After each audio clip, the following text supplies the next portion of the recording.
Alright guys, got a treat for you today. We're shooting again with model Katile. She's one of my favorites. Shooting on a canvas backdrop in studio. That's the big backdrop from Clot Studios. It's a 7x12. Go out and check it out. Use my discount code or not. It's up to you. I guess it depends on whether you want a canvas backdrop, right? So here I'm just laying the canvas across the crossbars onto C-stands, and then I'm going to clip it up here at the top just to make sure it doesn't fall down. So I'm using an Xplor 600 SE today with a Glow 34-inch softbox. And for the rim and fill light, I'll use an Xplor 300 Pro with a Godox 9x36-inch strip box. I'll move that around. I'll use it either as rim or I may use it as a fill light as well. Here is a preview of the initial setup. So the model's ready to go. At least she appears to be. So let's just get going. So I'm going to be doing a little bit of talking over this one because we had some music in the background and I don't want a copyright strike. So model looks impressed with the first shot. That's a good sign. A little positive reinforcement when they're fired up like this. So we're about ready to go. I wasn't impressed really with the first shot just as far as the lighting. So a little flat.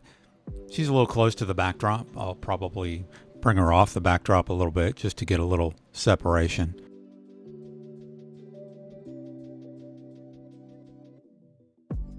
So you can see right here, I'm telling her to come forward a little bit. When I do that, that brings her closer to the key light, and now she's overexposed. So I can bring the light down or I can move the light back. In this case, it looks like I'm just bringing the light down just a little bit, the power, and there we're getting something more of what I want. You see the background's a little darker. There's a little bit of separation between the model and the background. It's not as flat looking, right, as it was before.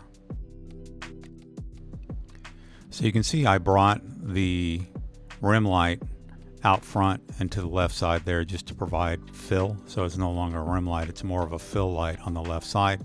I've probably got it at 1/16, and the key light is probably like 1/8.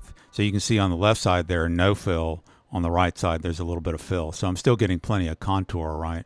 Because the left side light is less power than the right side light, but it is providing a little bit of that fill on the left side. I just thought it was a little bit too dark, right? Shooting with the Sony A7IV today, the Tamron 28-75mm f2.8. Settings throughout the shoot are shutter speed 1/160, aperture 7.1, ISO 125. Doesn't change much throughout the shoot. I may bring the aperture up or down just to allow a little bit more light in. Sometimes I'll do that as a little trick, as opposed to adjusting my light power. I'll adjust the aperture a little bit up or down.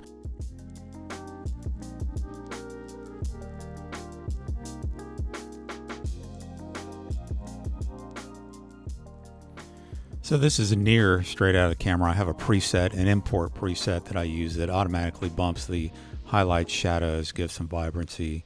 We'll do some sharpness and things like that to it. So real basic edit there on that shot.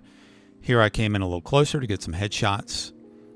Always want to make sure we do that. Her makeup looked really good, as you can see here, near perfection. There's not a lot I'm going to have to do, right? But I did on one of these shots here, I took it into Photo AI, did a little bit of dodge and burn and things like that in there, but then brought it back into Photoshop for the hair to do a little Gen AI because I had cut off the hair a little bit just to get the crop that I wanted. And so this shoot was from 2024, so finally getting it posted. But these days I'm using Photo AI probably 90% of even the basic edits, so not using Lightroom and Photoshop as much. Like kind of a little pretend walk kind of stuff. Maybe, let's see, you have a preferred side? That side? Yes. Yes, I like just what you did just then. I'm gonna go 1, 2, 3, and then I'm gonna hit it right on the tail. All right, 1, 2, 3, go.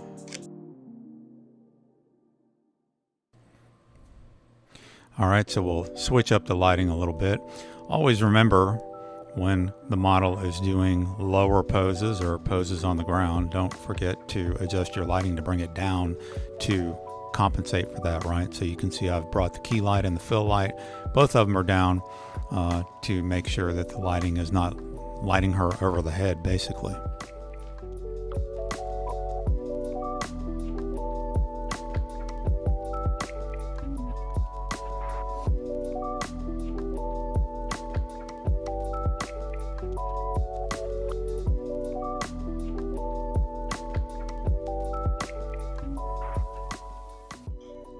So we've got some inconsistency in the edits here. The one on the right is more contrasty and saturated than the one on the left.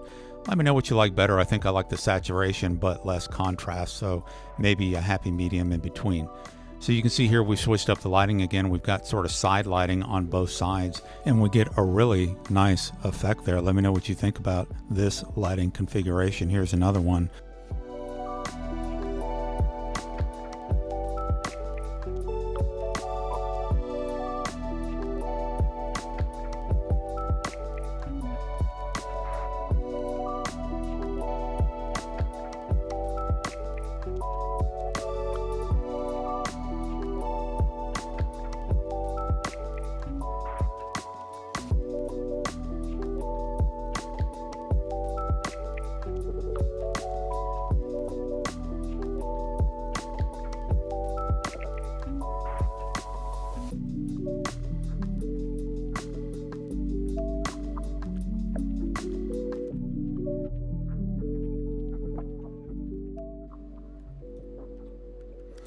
All right, so we're going to change the lighting configuration again. We decided to do some more on the ground. I moved one light down. If you were paying attention earlier, I said to remember to bring all your lights down or you'll be shooting over her head. So my key light, it's shooting over her head.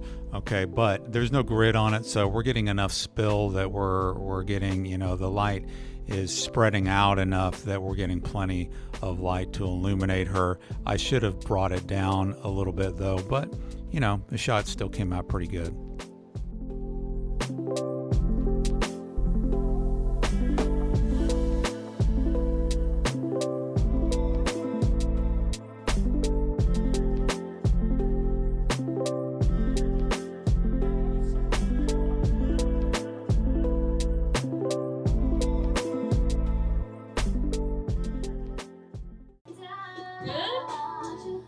We're good, yeah.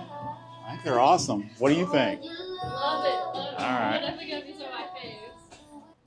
All right, guys, that's going to conclude today's shoot. If you're still hanging in there, I really appreciate you. Don't forget to give it a like. Subscribe if you're not subscribed. It helps the video to get seen. If you comment, like, subscribe, do all that stuff. So in the meantime, you can watch me tear everything down here. If you don't feel like doing that, then just go ahead and have a great rest of your day, and thank you for watching.